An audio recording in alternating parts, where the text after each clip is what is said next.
Now in front of us we have question number 3 of exercise 3.3. Form the pair of linear equations for the following problems and find the solution by substitution method. So here is first part.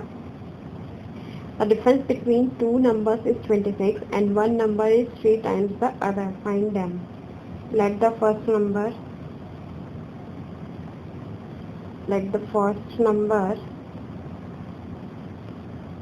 is x.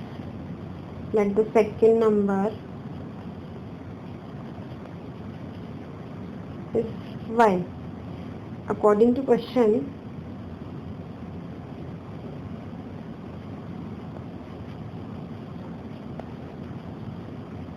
the difference between the two numbers is 26 and one number is 3 times the other. One number is 3 times the other. And second is the difference between the two numbers is, that is x minus y equals to 26.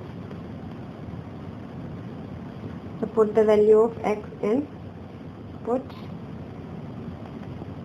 first equation, put the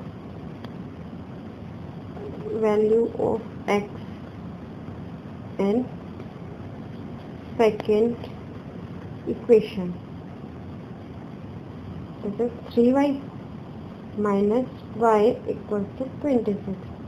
3y minus y is 2y. So y is equal to 13. Now putting this value of y in, put the value of y in first equation, and first equation is x is equal to 3y, so x is equal to 3 into 13, so the x is 39. Okay, and y is. If you find my video useful, for more videos, subscribe my YouTube channel. Go to my website www.hometuitionlive.com. Thank you. Keep learning. Stay home. Stay safe.